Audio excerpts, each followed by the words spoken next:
Hi viewers, welcome to Everts Media. నేను మీ Mahesh. So ప్రీవియస్గా 2 to 3 videos awareness videos చేసామన్నమాట ఎంసెట్ రిలేటెడ్గా. సో అందులో మీకున్న డౌట్స్ని కామెంట్ సెక్షన్లో కామెంట్ చేయమని చెప్పాము. సో అందులో వచ్చిన కామెంట్స్కి మనం వీడియోస్ అనేవి చేస్తున్నాం అనమాట. అందులో భాగంగా ఇప్పుడు తీసుకున్న కామెంట్ ఏంటంటే, సార్ ఒకవేళ రిపోర్ట్ చేశాక వాళ్ళతో మేము సెకండ్ ఫేజ్కు వెళ్ళాలి అని చెప్పాలా, అలా చెప్తే వాళ్ళు సీట్ క్యాన్సిల్ చేస్తారా? సో మంచి డౌట్ అనమాట. సో ఇలాంటి మీకు రియల్గా ఉన్న డౌట్స్ అడగండి, అంతేగాని నా ర్యాంక్ ఎంత, నాకు ఈ కాలేజ్ సీట్ వస్తుందా, నా ర్యాంక్ ఎంత, నాకు ఈ కాలేజ్ సీట్ వస్తుందా అంటే కట్ ఆఫ్ ర్యాంక్స్ ఇచ్చేయడమే. ఇప్పుడు నేను దేవుని కాదు కదా, నీకు ఇదిగో నీకు ఈ కాలేజ్ సెలెక్ట్ అయిపోయింది పోమ్మా తతాస్తు, నీకు ఈ కాలేజ్ రాదమ్మా, ఈ కాలేజ్ వచ్చిద్దమ్మా, నేను జాతకం చెప్పేవాడిని కాదు అండ్ దేవుని కాదు. కాకపోతే ప్రీవియస్ ఇయర్ కట్ ఆఫ్ ర్యాంక్స్ని బేస్ చేసుకొని మనం ఒక అనాలిసిస్ చెప్తాం. సో నేనైనా సరే previous year cut off ranks check చేయాల్సిందే, మీరైనా సరే previous year cut off ranks check చేసుకోవాల్సిందే.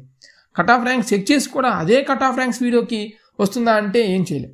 కానీ ఇలాంటి జెన్యూన్ డౌట్స్, సో ఇలాంటి డౌట్స్ అడిగితే మీకు చాలా హెల్ప్ అవుతుంది రిమైనింగ్ కన్నా. ఓకే, అడగొచ్చు కానీ రిమైనింగ్ కూడా. బట్ ఓకే, వివరాలకు వెళ్తే, మీరు ఫస్ట్ ఫేజ్ కౌన్సిలింగ్లో సీట్ వచ్చిన తర్వాత కాలేజ్ వాళ్ళకి ఎలాంటిది ఏమీ చెప్పాల్సిన అవసరం లేదు. మీరు సెకండ్ ఫేజ్కి వెళ్తారా వెళ్ళరా అనేది వాళ్ళకి అనవసరం. మీరు సింపుల్గా ఫస్ట్ ఫేజ్ కౌన్సిలింగ్లో రిపోర్ట్ చేయండి, కాలేజ్ జాయిన్ అవ్వండి. తర్వాత సెకండ్ ఫేజ్ కౌన్సిలింగ్కి మీరు సైలెంట్గా వెబ్ ఆప్షన్స్ అనేవి పెట్టుకోండి. ఓకేనా?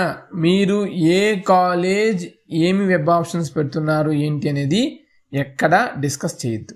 మీరు సెకండ్ ఫేజ్ కౌన్సిలింగ్కి వెళ్తున్నప్పుడు ఎవరికి ఎక్కడ చెప్పాల్సిన అవసరం లేదు, కాలేజీలో కూడా మీరు చెప్పాల్సిన అవసరం లేదు. ఓకేనా? సైలెంట్గా మీరు ఫస్ట్ ఫేజ్ కౌన్సిలింగ్కి రిపోర్ట్ చేస్తారు, కాలేజీకి వెళ్తూ ఉండండి.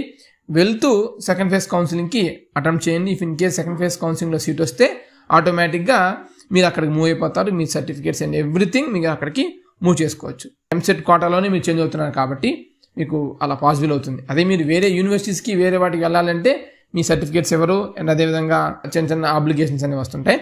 అండ్ కాలేజ్ వాళ్ళు ఎవరు కూడా మీ సీటు క్యాన్సిల్ చేయడానికి ఎలాంటి పాసిబిలిటీస్ అనేవి ఉండవు. ఓన్లీ ఎంసెట్టే క్యాన్సిల్ చేస్తుంది. ఎప్పుడు క్యాన్సిల్ చేస్తుంది అంటే, ఒకటి నువ్వు కాలేజీలో రిపోర్ట్ చేయకపోయినా అండ్ అదేవిధంగా కాలేజీలో రిపోర్ట్ చేసి సెకండ్ ఫేజ్ కౌన్సిలింగ్లో వేరే కాలేజీలో నీకు సీట్ అలాట్ అయితే అప్పుడు ఫస్ట్ ఫేజ్ కౌన్సిలింగ్ సీట్ అనేది క్యాన్సిల్ అవుతుంది. అంతేగాని నువ్వు రిపోర్ట్ చేస్తే ఎలాంటి సీట్ అనేది క్యాన్సిల్ అవ్వదు. ఓకే, మీకు ఎలాంటి డౌట్స్ని ఉంటే కామెంట్ సెక్షన్లో కామెంట్ చేయండి. తప్పకుండా డీటెయిల్గా ఇలా వీడియోస్ అనేవి డిస్కస్ చేద్దాం. అండ్ తోటి స్టూడెంట్స్కి ఇలాంటి వీడియోస్ చాలా చాలా హెల్ప్ అవుతాయి. సో వీటి పరంగా ఇమ్మీడియట్గా వీడియోస్ అనేవి మేము అందిస్తూనే ఉంటాం.